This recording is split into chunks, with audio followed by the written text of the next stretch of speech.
Hi hello good evening welcome back to my channel. ಎಲ್ಲರೂ ಹೇಗಿದ್ದೀರಾ? I hope ಎಲ್ಲರೂ ಚೆನ್ನಾಗಿದ್ದೀರಾ ಅಂತ ಭಾವಿಸ್ತಾ ಇವತ್ತಿನ ವಿಡಿಯೋನ ಶುರು ಮಾಡ್ತಾ ಇದ್ದೀನಿ. ಸೊ ಇವತ್ತು ಯಾವ ಟಾಪಿಕ್ ಬಗ್ಗೆ ವಿಡಿಯೋ ಮಾಡ್ತಿದ್ದೀನಿ ಅಂತ ಆಲ್ರೆಡಿ ನಿಮಗೆ ಥಂಬ್ನೈಲ್ ನೋಡಿ ಗೊತ್ತಾಗಿರುತ್ತೆ. ಇವತ್ತು ನಾನು ತಿಳಿಸ್ಕೊಡ್ತಿರೋಂಥ ವಿಷಯ ಹೇಗೆ ಅವಳನ್ನು ತೃಪ್ತಿಪಡಿಸೋದು, ಯಾವುದರಲ್ಲಿ ಅಂತ ನಿಮಗೆ ಗೊತ್ತಿರುತ್ತೆ. ಸೊ ಸುಮಾರು ಜನ ಅದ್ರ ಬಗ್ಗೆನೇ ಕ್ವಶನ್ ಕೇಳ್ತಾ ಇದ್ರಿ. ನಾನು ಸೆಕ್ಸ್ ಮಾಡ್ತಾ ಇದ್ದೀನಿ ನನ್ನ ಪಾರ್ಟ್ನರ್ ಜೊತೆ ಅಥವಾ ಗರ್ಲ್ ಫ್ರೆಂಡ್ ವೈಫ್, ಓಕೆನಾ? ಸೊ ಅವರಿಗೆ ಸ್ಯಾಟಿಸ್ಫೈ ಅಂದರೆ ತೃಪ್ತಿ ಆಗಿದೆಯಾ ಇಲ್ವಾ ಅಂತ ನಮಗೆ ಹೇಗೆ ಗೊತ್ತಾಗುತ್ತೆ ತಿಳಿಸ್ಕೊಡಿ. ಅವರು ಬಾಯ್ಬಿಟ್ಟು ಹೇಳಲ್ಲ, ಬಟ್ ನಾವು ನಮ್ಮ ಕೆಲಸ ಮಾತ್ರ ಮುಗಿಸ್ಬಿಟ್ಟು ಓಕೆ ಅಷ್ಟಕ್ಕೆ ಸುಮ್ಮನಾಗ್ಬಿಡ್ತೀವಿ.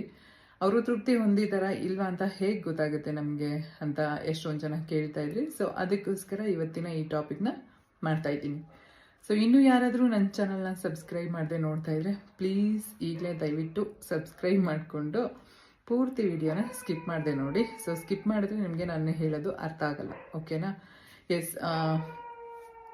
ವಿಡಿಯೋನ ಶುರು ಮಾಡೋಣ. ಏನಪ್ಪ ಅಂದರೆ, ಒಂದು ಹೆಣ್ಣು ಒಂದು ಗಂಡು ಅಂತ ತಗೊಂಡಾಗ ಇಬ್ಬರಿಗೂ ತುಂಬ ಅಂದರೆ ತುಂಬ ಡಿಫ್ರೆನ್ಸ್ ಇರುತ್ತೆ. ಗಂಡು ಯೋಚನೆ ಮಾಡುವಂಥ ರೀತಿನೇ ಬೇರೆ, ಹೆಣ್ಣು ಯೋಚನೆ ಮಾಡುವಂಥ ರೀತಿನೇ ಬೇರೆ.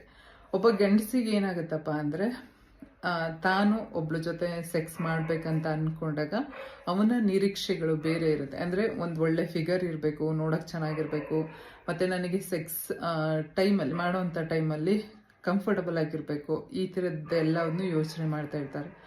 ಬಟ್ ಹೆಣ್ಣು ಹಂಗಲ್ಲ, ಓಕೆನಾ?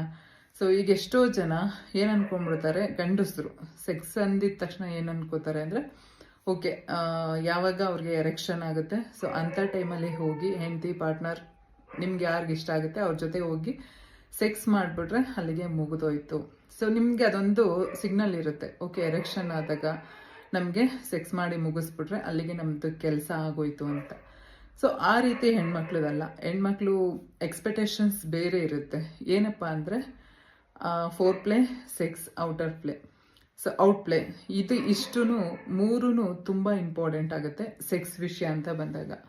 ಸೊ ಫೋರ್ ಪ್ಲೇ ಮಾಡಿ ಆದಮೇಲೆ ಸೆಕ್ಸ್ ಮಾಡಿ, ನೆಕ್ಸ್ಟ್ ಔಟ್ ಪ್ಲೇಯಲ್ಲಿ ನೀವು ಹೇಗೆ ಆಕೆ ಜೊತೆ ಬಿಹೇವ್ ಮಾಡ್ತೀರಾ ಅನ್ನೋದನ್ನು ಸಹ ತುಂಬ ಇಂಪಾರ್ಟೆಂಟ್ ಆಗುತ್ತೆ. ಬಟ್ ಕೆಲವ್ರು ಹಂಗೆ ಮಾಡಲ್ಲ. ನಾನು ಆಗಲೇ ಹೇಳ್ದಂಗೆ ಸೆಕ್ಸ್ ಮಾಡಿ ಮುಗಿಸ್ಬಿಟ್ರೆ ಅಲ್ಲಿಗೆ ಅವಳು ಇನ್ನೇನು ಕೇಳಲ್ಲ ಅನ್ನೋ ಫೀಲಿಂಗ್ಸಲ್ಲಿ ಇರ್ತೀರ. ನಿಮಗೆ ಆಗಲೇ ಹೇಳ್ದಂಗೆ ಹೇಗೆ ನಿರೀಕ್ಷೆಗಳಿರುತ್ತೆ, ಆಕೆಗೂ ನನ್ನ ಗಂಡ ನನ್ನ ಹತ್ರ ಬಂದು ಪ್ರೀತಿಯಿಂದ ಮಾತಾಡಬೇಕು, ಸೊ ಇವತ್ತು ನಿನ್ನ ದಿನ ಹೇಗಿತ್ತು. ಯಾಕೆಂದರೆ ನಿಮಗೆ ಟೈಮ್ ಸಿಗೋದೇ ಅದೊಂದು ಟೈಮಲ್ಲಿ ಅಲ್ವಾ. ಎಷ್ಟೊಂದು ಈಗ ಫ್ಯಾಮಿಲಿಗಳಲ್ಲಿ ಜಾಯಿಂಟ್ ಫ್ಯಾಮಿಲಿ ಇರುತ್ತೆ. ಸಮ್ಟೈಮ್ಸ್ ಗಂಡ ಹೆಂಡತಿ ಜೊತೆ ಮಾತಾಡೋದಕ್ಕಾಗಲ್ಲ. ಈ ಬೆಡ್ರೂಮಲ್ಲಿ 4 ಗೋಡೆಗಳ ಮಧ್ಯದಲ್ಲಿ ನೀವಿಬ್ಬರೇ ಇದ್ದಾಗ ಆಕೆ ಜೊತೆ ಪ್ರೀತಿಯಿಂದ ಮಾತಾಡಿ. ಸೊ ಆಗಲೇ ನಾನು ಹೇಳಿದೆ ಅಲ್ವಾ ಫೋರ್ ಪ್ಲೇ ಅಂತ. ಸೊ ಫೋರ್ ಪ್ಲೇ ಮಾಡೋದ್ರಿಂದ ಎಷ್ಟೊಂದು ಸಲ, ಫೋರ್ ಪ್ಲೇ ಅಂದರೆ ಬೇರೆ ಇನ್ನೇನು ಅಲ್ಲ, ರೊಮ್ಯಾನ್ಸ್. ಸೆಕ್ಸ್ ಮಾಡೋದಕ್ಕಿಂತ ಮುಂಚೆ ರೊಮ್ಯಾನ್ಸ್ ಮಾಡುವಂಥದ್ದು ತುಂಬ ಇಂಪಾರ್ಟೆಂಟ್ ಆಗುತ್ತೆ. ನಿಮಗೆ ಬೇಕು ಅನ್ನಿಸ್ದಾಗ ಬಂದು ಆಕೆ ಜೊತೆ ಕೆಲಸ ಮುಗಿಸ್ಕೊಂಡು ಹೋಗ್ಬಿಟ್ರೆ ಅದು ಹೆಂಗಿರುತ್ತೆ ಅಂದರೆ ಒಂಥರ ರೋಬೋಟಿಕ್. ಈ ವಸ್ತುಗಳಿಗೂ ಮನುಷ್ಯರಿಗೂ ಏನೂ ಡಿಫ್ರೆನ್ಸ್ ಇರಲ್ಲ. ಸೊ ಆ ರೀತಿ ಆಗಿಬಿಡುತ್ತೆ. ಅದಕ್ಕೆ ದಯವಿಟ್ಟು ಸೆಕ್ಸ್ ಮಾಡೋದಕ್ಕಿಂತ ಮುಂಚೆ ಫೋರ್ ಪ್ಲೇ ತುಂಬ ತುಂಬ ಇಂಪಾರ್ಟೆಂಟ್. ಏನಪ್ಪ ಅಂದರೆ ಆಕೆ ಫೋರ್ಹೆಡ್ ಆಗಿರ್ಬೋದು, ಇಲ್ಲ ಕೆನೆ ಆಗಿರ್ಬೋದು, ಚೆಸ್ಟ್ ಆಗಿರ್ಬೋದು, ಬ್ರೆಸ್ಟ್ ಆಗಿರ್ಬೋದು, ಇಲ್ಲ ಲಿಪ್ಸ್ ಆಗಿರ್ಬೋದು, ಇಲ್ಲ ಅಂಡರ್ ಫೀಟ್. ಸೊ ಕೆಲವ್ರಿಗೆ ಈ ಥರದ್ದೆಲ್ಲದು ರೊಮ್ಯಾನ್ಸ್ ಮಾಡುವಂಥ ಟೈಮಲ್ಲಿ ಅದನ್ನು ಚೆನ್ನಾಗಿ ಯೂಸ್ ಮಾಡಿಕೊಂಡು, ಸೊ ಆ ಟೈಮಲ್ಲಿ ನೀವು ಆಕೆನ ಉದ್ರೇಕಗೊಳಿಸಿದಂಥ ಟೈಮಲ್ಲಿ, ಅಂದರೆ ನೀವು ಹೇಗೆ ಎರೆಕ್ಷನ್ ಆದಾಗ ಸೆಕ್ಸ್ಗೆ ರೆಡಿ ಆಗಿರ್ತೀರ, ಆಕೆನೂ ನೀವು ಸೆಕ್ಸ್ಗೆ ರೆಡಿ ಮಾಡ್ಕೊಳ್ಳೋವಂಥದ್ದು ತುಂಬ ತುಂಬ ಇಂಪಾರ್ಟೆಂಟ್ ಆಗುತ್ತೆ ಇಲ್ಲಿ. ನೆಕ್ಸ್ಟ್ ಅದಾದಮೇಲೆ ಏನಪ್ಪ ಅಂದರೆ ಸೆಕ್ಸ್, ಓಕೆನಾ? ಸೆಕ್ಸ್ ಮುಗಿಸಿ ಆದಮೇಲೆ ಔಟ್ ಪ್ಲೇ ಅಂತ ಹೇಳ್ತೀವಿ. ಎಷ್ಟೊಂದು ಜನ ಏನು ಮಾಡಿಬಿಡ್ತಾರೆ ಅಂದರೆ, ಈಗ ಸೆಕ್ಸ್ ಮಾಡಿ ಆದಮೇಲೆ ಓಕೆ ನಿನ್ನ ಪಾಡಿಗೆ ನೀನು ಮಲ್ಕೋ, ನನ್ನ ಪಾಡಿಗೆ ನಾನು ಮಲ್ಕೋತೀನಿ ಅಷ್ಟೇ. ಏನೋ ಅಲ್ಲಿ ಒಂದು ಕೆಲಸ ಮಾಡಬೇಕಿತ್ತು, ಅದನ್ನು ಮಾಡಿ ಮುಗಿಸಿದ್ದೀವಿ, ನಿನ್ನ ಪಾಡಿಗೆ ನೀನಿರು, ನನ್ನ ಪಾಡಿಗೆ ನಾನು ಇರ್ತೀನಿ ಅನ್ನೋ ರೀತಿ ಮೈಂಡ್ ಸೆಟ್ಟಲ್ಲಿ ಎಷ್ಟೊಂದು ಜನ ಇರ್ತಾರೆ. ದಯವಿಟ್ಟು ಆ ರೀತಿ ಮಾಡೋಕ್ಕೆ ಹೋಗಬೇಡಿ. ಸೆಕ್ಸ್ ಆದಮೇಲೂ ಆಕೆನ ಕೇಳಿ, ಆಕೆ ಜೊತೆ ಮಾತಾಡಿ, ಹೇಗಿತ್ತು, ಇಷ್ಟ ಆಯಿತಾ ಇಲ್ವಾ. ನಿಮ್ಮ ಪಾರ್ಟ್ನರ್ ಜೊತೆ ನೀವು ಮಾತಾಡೋದಕ್ಕೆ ಯಾವುದೇ ರೀತಿಯಾದಂಥ ಮುಜುಗರ, ನಾಚಿಕೆ ಯಾವುದು ಬೇಡ ಅಲ್ವಾ.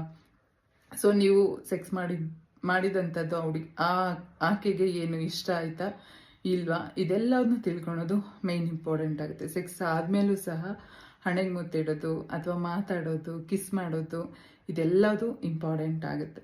ಬಟ್ ಕೆಲವ್ರು ಇದು ಯಾವುದನ್ನು ಮಾಡದೆ ಯಾವಾಗ ಮೂಡ್ ಬರುತ್ತೆ ಅಂದರೆ ಗಂಡಸರಿಗೆ ತಮಗೆ ಯಾವಾಗ ಮೂಡ್ ಬರುತ್ತೆ ಹೋಗಿ ಆಕೆ ಜೊತೆ ಮಲ್ಕೋ ರೆಡಿಯಾಗಿರೋ ಬಂದು ನಾನು ಸೆಕ್ಸ್ ಮುಗಿಸ್ಬಿಟ್ಟು ಹೋಗ್ತೀನಿ ಅಂದರೆ 100% ಇದು ಪ್ರೀತಿ ಅನ್ನಿಸ್ಕೊಳ್ಳಲ್ಲ. ಸೆಕ್ಸ್ ಮಾಡೋದಕ್ಕಿಂತ ಮುಂಚೆ ಆಕೆಗೂ ಟೈಮ್ ಕೊಟ್ಟು ಆಕೆನೂ ರೆಡಿ ಮಾಡ್ಕೊಳ್ಳಿ, ಓಕೆನಾ, ಸೆಕ್ಸ್ ಮಾಡೋದಕ್ಕೆ. ಸೊ ಅಂದರೆ ಅವ್ರ ಮನಸ್ಥಿತಿ ಸೆಕ್ಸ್ ಮಾಡೋದಕ್ಕೆ ರೆಡಿ ಆಗಬೇಕು.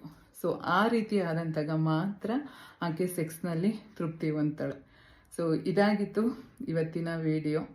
ನಿಮ್ಮೆಲ್ಲರಿಗೂ ಇಷ್ಟ ಆಯಿತು ಅನ್ಕೋತೀನಿ. ವಿಡಿಯೋ ಇಷ್ಟ ಆಗಿದ್ರೆ ಲೈಕ್, ಶೇರ್, ಸಬ್ಸ್ಕ್ರೈಬ್, ಹಾಗೆ ವಿಡಿಯೋ ಹೇಗೆ ಅನ್ನಿಸ್ತು ಅನ್ನೋದನ್ನು ಕಾಮೆಂಟ್ ಮಾಡೋದನ್ನು ಮರಿಬೇಡಿ, ಓಕೆನಾ. Thank you.